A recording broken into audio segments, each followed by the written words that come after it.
All praises, all glory, and all honor to Yahweh, Bahashem, Yahushai, Bahashem, Kakadash. I want to send double honor to the elders and the apostles of Great Millstone who will and teach well and taught me this truth. And a sincere shalom to all you Akim and Akwat, you brothers and sisters, inclining your ear to the 100% truth. This is a continuation of a lesson or a series of lessons that I started a couple of days ago, going into Daniel 7, into the four beasts that Daniel dreamed of last week. I did a message on the first beast, which was the Assyrian Empire. And so this message is going into the second beast, which is the Medio-Persian Empire. All right. And this message, hopefully I'm not too long-winded on it, but it's going to go as such. I'm going to go through the scripture, and then I'm going to break down I'm going to bring up historical facts that I think we should all know. In the truth, knowledge is power, and I can say that it does help you understand more, especially the book of Ezra, because you understand what's going on more historically. So with that being said, let's get Daniel 7. In the first year of Belshazzar, king of Babylon, Daniel had a dream and visions of his head upon his bed. Then he wrote the dreams and told the sum of the matters. Now Belshazzar was the son of Nabonidus. He was a Babylonian king that we will make mention of. But let's continue on. Verse 2, Daniel spake and said, I saw in my vision by night, and behold, the four winds of the heaven strove upon the great sea. Now that great sea is the Mediterranean Sea. And four beasts came up from the sea, diverse one from another. Now, the Spirit showed Daniel that there were to be four kingdoms, four major empires to rule before Yahushua came back and ruled the world with an iron rod. And these are those four beasts. So the first beast was like a lion and had eagle's wings, and I beheld till the wings thereof were plucked, and it was lifted up from the earth and made stand upon the feet as a man, and a man's heart was given to it. Now that first beast was the Assyrian Empire, which I went over last week. Verse 5, and behold another beast, a second like to a bear, and it raised up itself on one side, and it had three ribs in the mouth of it between the teeth of it. And they said unto it, arise, devour much flesh. The second beast here is the Medio-Persian Empire. And that bear that rose itself up on one side was the Persian Empire. The Persian Empire that would later be named the Achaemenid Empire. Salaki if I'm butchering the pronunciation. But it standing on one side is because the Persians were birthed from the Medes. Okay? And you brothers will understand this as I go through the historical facts. You'll see it. And the three ribs that the bear had in its mouth are the three areas that that this empire took. And I'll show you the map of it. And and they said unto it, arise, devour much flesh.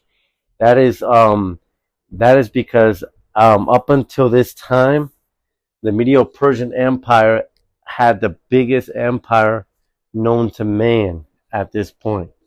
That's where the devour much flesh comes in from, okay? So this was a Median Empire. Okay, now again, it's called the Medio-Persian Empire because it went from the Medes to the Persians. So at first, before the rise of the Persian Empire, this was a map here. This was the Medians to the right and the Neo-Babylonians to the left.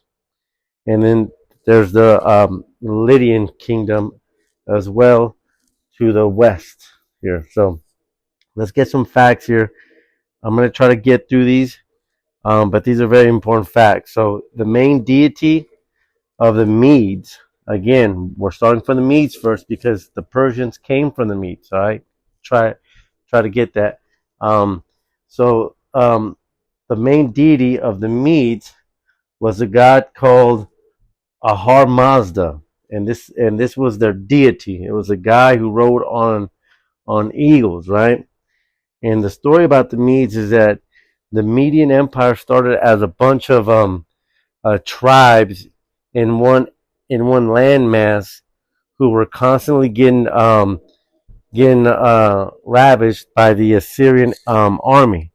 And so what these people did was they gathered them together a king whose name was the Joseph, and he was the first king for the Medes. Okay, and brothers can screenshot these notes if you guys want to go over it. I'm not going to go over all of the notes, but the Joseph was chosen as the first king, and Dionysius gave birth to Cyaxares. Well, no, Cyaxares, Salakia, was the grandson of the Joseph, and Cyaxares ignited the rise of the Median Empire, and he reigned from 625 BC to 585 BC. So the Babylonians and the Medes um, made a treaty, which I went into on my last message, and they take out the Assyrians in the year 609 BC. And once they take out the Assyrians, they split the territories. So the Babylonians take the Levant right here, which is Israel, Assyria, Lebanon, and Jordan, and the Medes take Mesopotamia, which is the landmass between the Tigris and the Euphrates River. All right, continuing on. Astyages, who is the son of Cyaxares, right, which is again the grandson of the Joseph. So Astyages becomes king once Cyaxares dies in and then he reigns from 585 to 550 BC. So, this is where the rulership gets transferred from the Medes to the Persians. All right. So Astyages is a Mede, right? So Astyages, he has a dream where he sees his daughter, whose name is Mandani. He sees his daughter with a vine growing behind her, and that vine ends up covering all of Asia. So then he's told that that vine represents um, his grandson, who's going to rule and take over Asia. And so what Astyages does to try to stop prophecy, um, he marries his daughter to a Persian, right? Trying to stop prophecy. And so that Persian whom he married his daughter to, his name is Cambyses. All right. Try to remember that name here. Cambyses.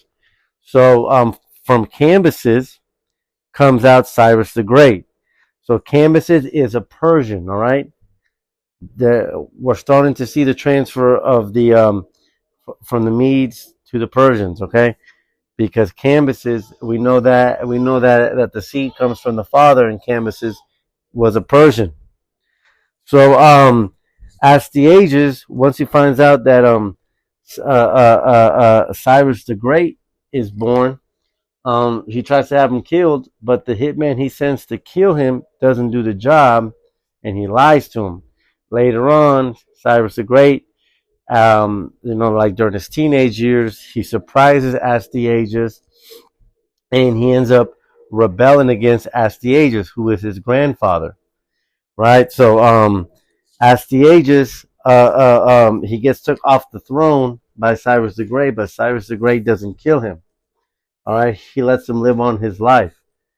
Cyrus, and as you will see, Cyrus, the way he ruled was he ruled through peace. He was respectful of the nation, of the territories that he took over. Like, he wouldn't make them leave their gods to worship their god, right? But Cyrus the Great goes on to create the capital of Pasargadae, and Cyrus the Great, when he takes the throne from Astyages, that map that I showed you earlier, showing the Lydian kingdom, they had a treaty with Astyages. But when when Cyrus the Great takes the throne, they go into the Median territory and they try to take it from him, but they lose and they go back into their kingdom. Cyrus the Great chases them into their kingdom, and he's about to burn this king. His name is what's his name, man? Croesus. So like, yeah, I'm not really reading this. I'm going off memory here, but um, Croesus, yeah, he's about to burn him alive, right? And but then it rains, and so instead of killing him, he Cyrus the Great makes Croesus his right hand man. And let's see, continuing on. Let me see. I'm trying to remember what happens next. Or Greek states. So basically, once Croesus is taken off the throne, um, the Median Empire absorbs the Lydian kingdom. It begins to devour that flesh, as you read in Daniel 7 and 5. And so he gets all of the Lydian kingdom. So um, the battle that got Cyrus the Great famous was taking the Babylonian Empire from Nabonidus. Who was Nabonidus? Nabonidus was the successor of Nebuchadnezzar. And so and Nabonidus was pissing off the Babylonians because Nabonidus wasn't worshiping the Babylonian god Marduk. Instead, he was worshiping a moon god named Sin. And um, Nabonidus, he actually left Babylon and went on a 10-year campaign rebuilding temples for this moon god named Sin. It's kind of crazy when I was taking these notes, because I was like, this dude left his kingdom to go worship and make temples for a moon god. I mean, and like, this could have only happened because of prophecy. I mean, because it didn't make sense to me, man. But that's just me. I speak as a excuse me, Slovakia. I speak as a man when I say that. But Nabonidus is, he's pissing off his people, right? So Cyrus the Great takes Babylon. Actually, the Babylonians let Cyrus the Great go into Babylon, and they welcome him.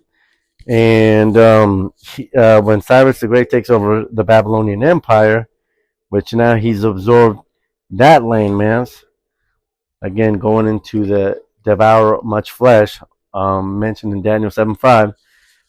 When he takes over the Babylonian Empire, he lets the Israelites go, and that's when the Israelites can, according to the book of Ezra, it's mentioned there, where Cyrus, he lets them go, and they begin to build back the capital, the wall, and boom, boom, boom, boom, boom. Let me see here.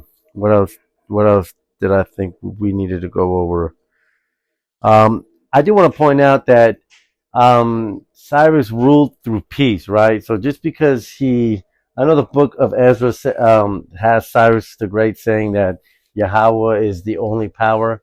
That was just, he was a politician. So, let's not inflate Cyrus too much. He was a tool sent by Yahweh. He wasn't a good Gentile. He was just a good politician. That's how he ruled. Again, bring to mind that he didn't kill Astyages. Bring to mind that he made Croesus of Lydia his right hand man. He ruled through peace. So don't inflate it and don't think that he's a good Gentile. He's not. So Cyrus, again, this is the Persian Empire, right?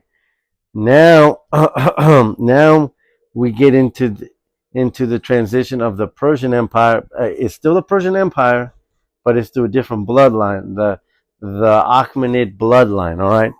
So when Cyrus dies, he has a son called Cambyses II, and he was supposed to succeed him, right? So Cambyses II, he goes to Egypt. He takes Egypt, and he stays in Egypt for like 3 years or something like that. And this is where Darius the Great steps in. Darius the Great is the first king from the Achaemenid Empire. Okay, now this is gonna you'll be able to understand as we continue on. Um, when Cambyses, well, no, when Darius the Great comes to power, from 522 BC to 486 BC, he makes this big carving on this mountain called Mount Behustin. And in that mountain, Darius writes the history. And so what Darius does, this is how Darius gets into power. So according to Darius, Cambyses the second had a brother named Bardia, right? And Bardia was supposedly killed by Cambyses the second before he went to Egypt. But then another guy named Gamada, who looked like Bardia, came in and pretended to be uh, Bardia, and takes the throne after Cambyses dies in Egypt, right? So then Gamada takes the throne. He starts slaying Bardia's friends, and then Darius steps in and kills Gamada. So once Darius kills Gamada, Darius says that he was a relative of Cambyses and Bardia.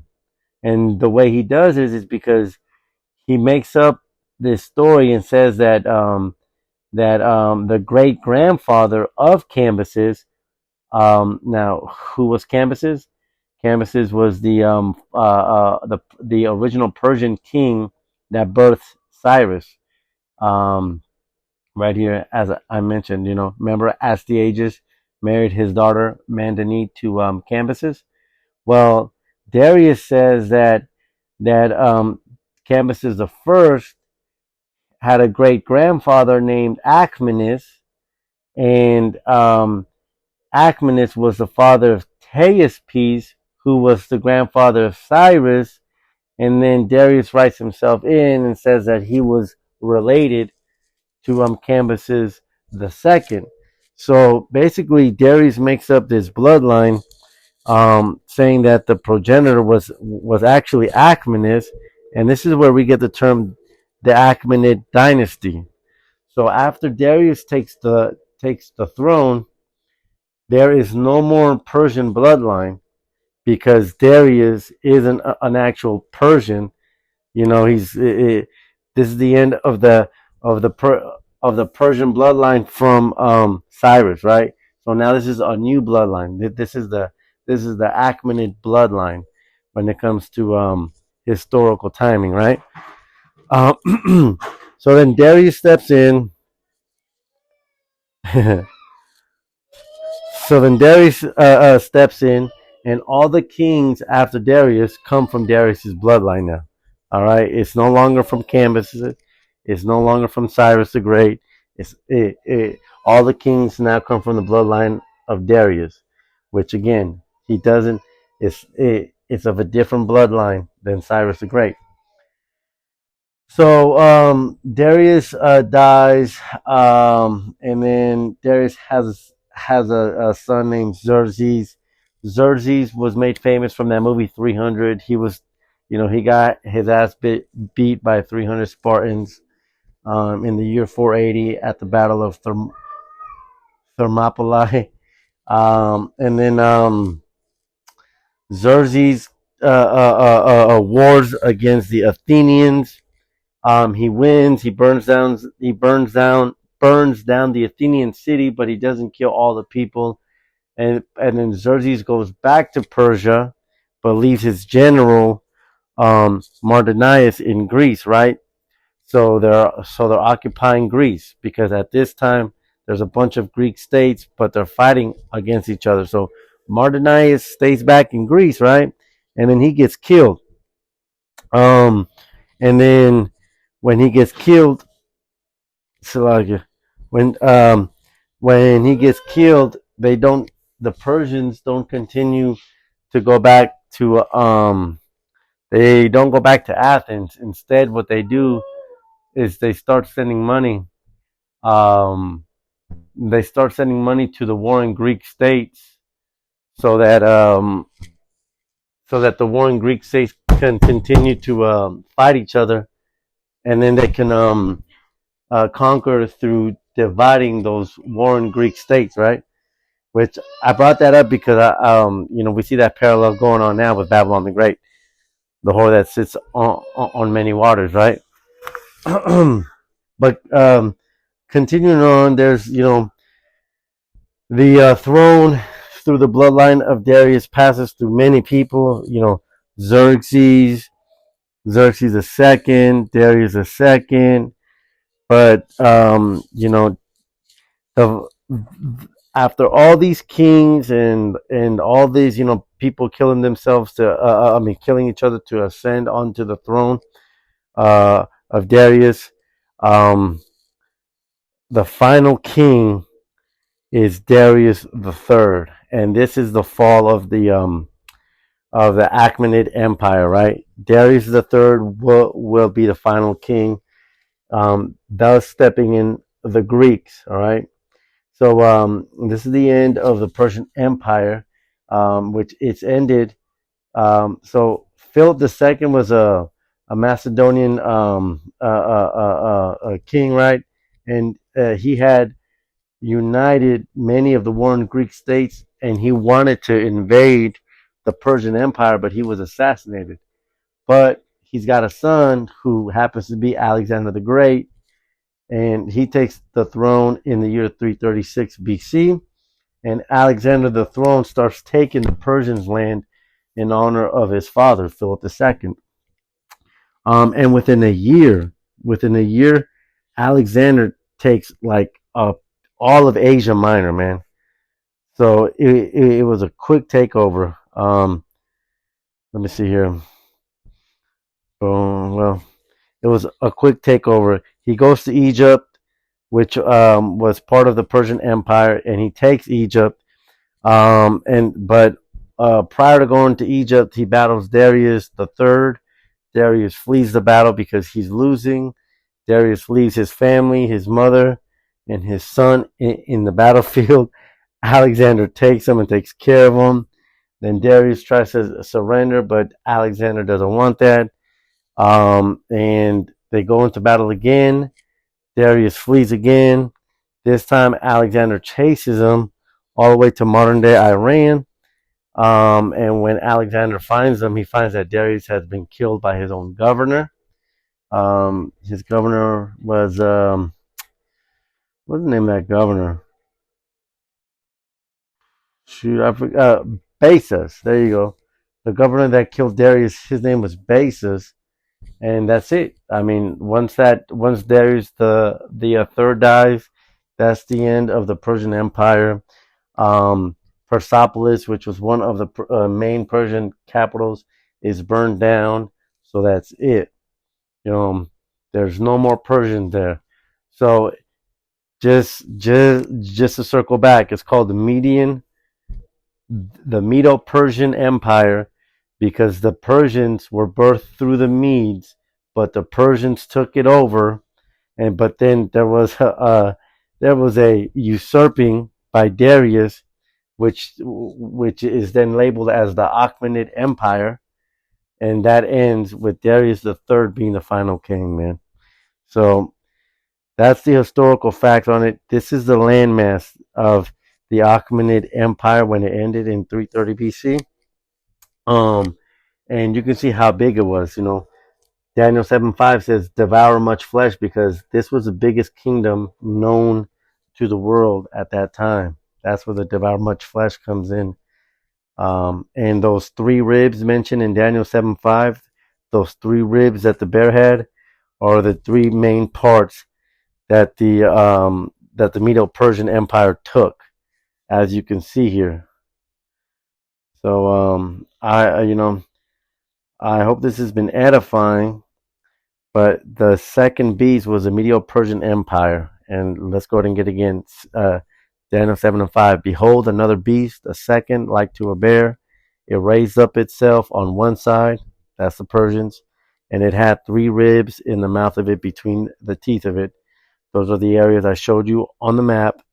And they said, thus unto it, arise, devour much flesh, because it was the biggest kingdom known to man at that particular time.